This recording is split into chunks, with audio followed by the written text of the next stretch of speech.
मैं मोदी जी को और वित्त मंत्री जी को हृदय से धन्यवाद देता हूं, बधाई देता हूं।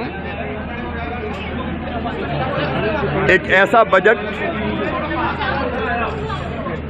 जिसमें सब वर्गों का ध्यान रखा गया है, सबका साथ दिखाई देता है। एक ऐसा बजट जिसमें दीर्घकालीन विकास की योजनाएं हैं। ये समृद्ध, शक्तिशाली, संपन्न और आत्मनिर्भर भारत बनाने का बजट है। किसान हो, गरीब हो, मध्यम वर्ग हो, माताएं बहनें हो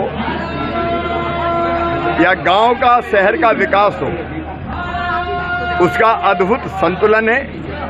50 लाख करोड़ रुपए से ज्यादा का बजट, जिसमें खेती पर भी विशेष ध्यान दिया गया है। एक तरफ किसानों के किसान सम्मान निधि के लिए प्रावधान है, तो दूसरी तरफ किसानों को सस्ता फर्टिलाइजर मिले, यूरिया, डीएपी, उसके लिए बजट में पर्याप्त प्रावधान किया गया है। किसानों को अब 3 लाख की जगह 5 लाख रुपया किसान क्रेडिट कार्ड पर दिए जाएंगे, जिससे वो फसलों के लिए जो आदान की जरूरत पड़ती है उसके लिए ज़्यादा पैसा होगा। विशेषकर बागवानी, हार्टिकल्चर की फसलें या फूल, फल, सब्जी की जो खेती करते हैं उसमें लागत ज़्यादा लगती है। एक बात और, किसान के खेत पे कीमत कम होती है और उपभोक्ता को बाजार में महंगा मिलता है। इसमें एक नई योजना जिसमें हम ये तय करेंगे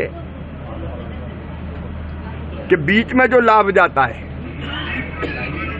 वो चैनल्स कम हो और सीधे खेत से किसान से उपभोक्ता तक कृषि उत्पाद पहुंचे। मतलब उपभोक्ता को भी थोड़ा सस्ता मिले, किसान को ज़्यादा पैसा मिले। 16 साल के उसका भी इसमें प्रयास किया गया है। जो 100 जिले ऐसे जहां कृषि की उत्पादकता कम है, उनके लिए विशेष योजनाएं बनाई गई है। प्रावधान सिंचाई के लिए हो, सूक्ष्म सिंचाई की योजनाओं के लिए हो, एमएसपी पर खरीदी के लिए हो, दलहन और तिलहन के उत्पादन के लिए हो, सबके लिए पर्याप्त प्रावधान किया गया है। और एक सपना और संकल्प जो प्रधानमंत्री नरेंद्र मोदी जी का है, गरीबी मुक्त गांव, उसके लिए एक विशेष योजना लाई जा रही है, जिसमें गांव के भी हर आदमी को आजीविका से जोड़ेंगे और किसी न किसी आजीविका से जुड़ के उसकी गरीबी दूर हो, उसकी आय बढ़े। तो ये आत्मनिर्भर भारत के लिए आत्मनिर्भर समाज का हर वर्ग हो, इसमें कारीगर हो, इसमें मजदूर हो। अब मिडिल क्लास के लिए तो आप जानते हैं कि 12 लाख रुपए तक की इनकम पर कोई टैक्स लगेगा ही नहीं। सीनियर सिटीजन्स का भी ध्यान रखा गया है। ये बजट अभिनंदनीय। अमर उजाला जीवांजलि के सारथी की मदद लें और महाकुंभ में स्नान जरूर करें।